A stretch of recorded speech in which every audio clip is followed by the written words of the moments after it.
안녕하세요.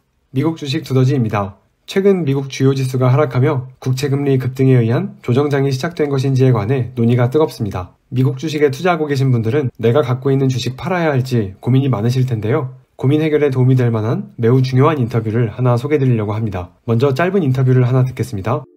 So when you think about the framework for forecasting equities, you got the economy, you have earnings, you have valuation, and you have money flow. And I think all four of those are generally supportive of an equity market that's likely to move towards 4,300 at the end of this year. 방금 들으신 인터뷰 내용은 투자은행 골드만삭스의 미국 주식 수석 전략가인 데이비드 코스틴이 한 언론사 팟캐스트와 진행한 내용 중 일부입니다. 여기서 데이빗이 말한 4,300은 미국 S&P 500 지수를 가리켜 한 말인데요. 영상 제작일 기준 최근 S&P 500 종가가 3,876.50으로 올 연말에는 현재보다 10.9% 상승할 것이라 예측한 것입니다. 데이비드 코스틴은 최근 미국 증권가에서 가장 핫한 이슈인 미국 증시의 버블 논란, 금리 인상으로 인한 미국 증시 조정 가능성, 그리고 비트코인의 인플레이션 해지 수단으로서의 가치를 얘기합니다. 이 세 가지는 요즘 자주 기사화되고 많은 투자자분들이 걱정하시는 이슈인 만큼 오늘은 개별 종목 분석이 아닌 이 세 가지 주제에 대한 팟캐스트 인터뷰 내용을 해석 및 정리해드리는 영상을 만들어 보았습니다. 본 영상은 특정 주식에 대한 매수 또는 매도 추천 영상이 아님을 알려드립니다. 미국 주식에 대한 깊이 있는 분석을 받아보시려면 구독도 부탁드립니다. 먼저 첫 번째 이슈인 미국 증시의 거품 논란입니다. 코로나19로 인한 경제 충격으로 미국의 2020년 명목 GDP는 21조 4,790억 달러로 코로나 이전인 2019년 명목 GDP에 비해 1.23% 하락한 반면 미국 증시의 대표 지수인 S&P 500은 같은 기간 16.25% 상승했습니다. 현 상황에 관해 브리즈워터 어소시에이츠의 설립자 레이 달리오는 미국의 현재 상위 1000개 기업 중 5% 기업의 주가가 버블 영역에 진입했다고 판단했고 CNN은 현재 미국 증시의 버블이 언제 터질지 모르는 시한폭탄이라고 평가하는가 하면 뱅크 오브 아메리카는 현재 주가 수준을 버블이라고 단언하는 등 현재 미국 기업들의 주가 수준을 버블이라고 보도하는 기사들이 요즘 부쩍 많아졌는데요. 이에 대해 데이비드 코스틴은 What about all the bubble talk I've been hearing? Does it mean we're in a bubble, or does the fact that so many people are talking about a bubble mean we're aware enough of the dangers of a bubble to not be in one yet? On an absolute basis, there is no question that the U.S. equity market is extremely highly valued.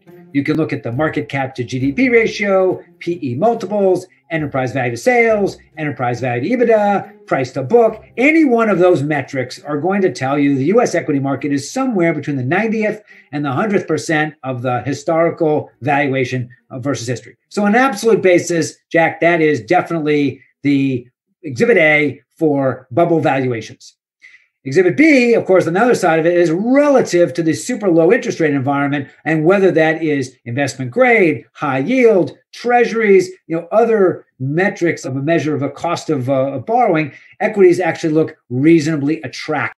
데이빗은 최근의 미국 증시 상승 추세를 덩달아 상승하고 있는 미국 기업들의 실적 예상치와 결부시켜서 봐야 한다고 말하는데요. 왜냐하면 높은 당기순이익은 높은 주가를 정당화할 수 있기 때문입니다. 이어서 들어보시겠습니다. The positive earnings revision has been across the market. And in fact, Goldman Sachs, we raised our earnings forecast for 2021 to around $181 earnings per share for this year, 2021. And you have to put that in context with where we were in 2019, pre-pandemic. So pre-pandemic, you're $165. Today, in our forecast, $181. That's about a 10% increase. We're expecting that earnings this year will be 10% higher than pre-pandemic.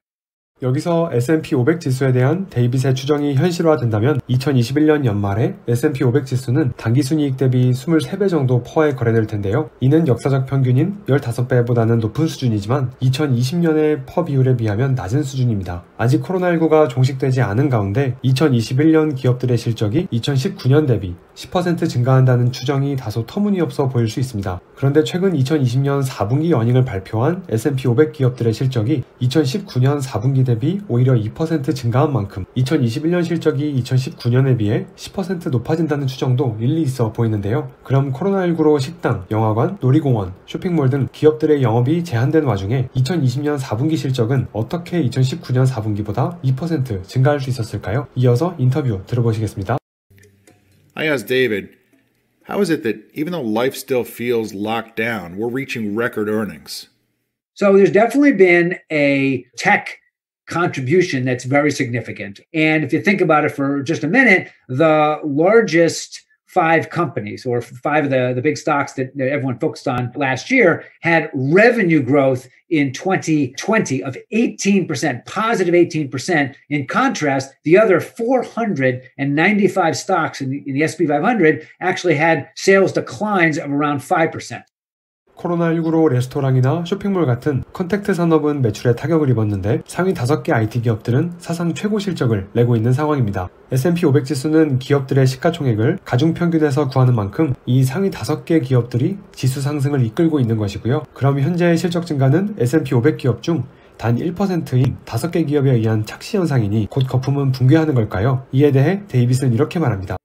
Something in the vicinity of 80 to 100 million Americans were already infected, if you will, and something on the order of 40 million Americans have been vaccinated now. So you're looking at something in the vicinity of around 35% of the country has some of those antibodies. And I'm not an epidemiological expert by any means, but that's the data we're anticipating. And the Goldman Sachs economics team is anticipating that about half of the country will have been vaccinated by the middle of the year. So that vaccine, I think, is a big tailwind. And the second is we're looking for like $1.5 trillion approximately of fiscal stimulus. So I think those two things, Jack, are very much tailwinds for activity in 2021.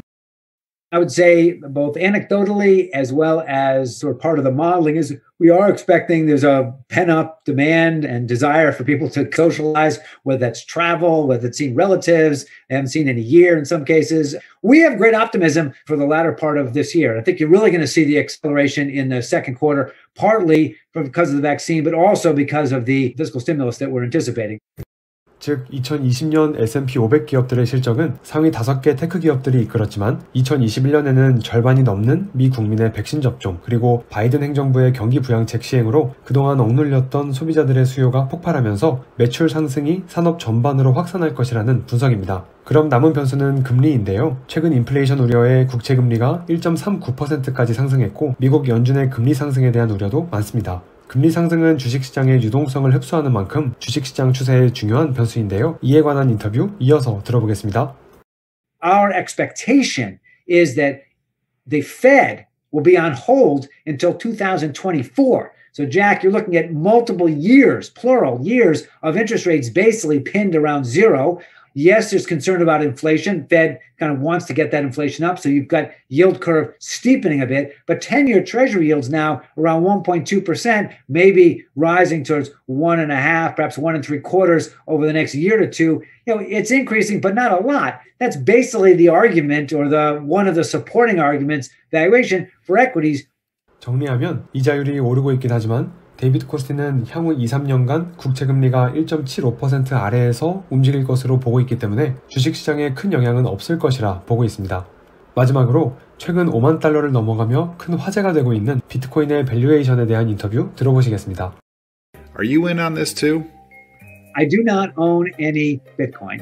I have many colleagues both at the firm and elsewhere who do own Bitcoin. So I understand some of the arguments that they put forward. Some of them are concerned about the fiat currency argument, that they worried about inflation, the debasement of the currency. So they're choosing to own Bitcoin as what they perceive as a hedge against deterioration in the dollar. That's not my view, but that is the argument that is often put forward. I have difficulty saying it's a stable asset given the fluctuation in the valuation of Bitcoin. So I'm not of the view that you can't really call it a stable asset. The observed reality is it's not a stable asset. 이상으로 골드만삭스의 수석 전략가인 데이비드 코스틴과의 인터뷰를 보셨는데요. 정리해보면 데이빗은 2021년 S&P 500은 연초 대비 14% 상승, 금리 상승이 주식시장에 미치는 하방 압력은 제한적일 것, 비트코인은 불안정한 가치 때문에 해지 수단으로 부적합이라고 요약할 수 있겠습니다. 시청해주셔서 감사합니다.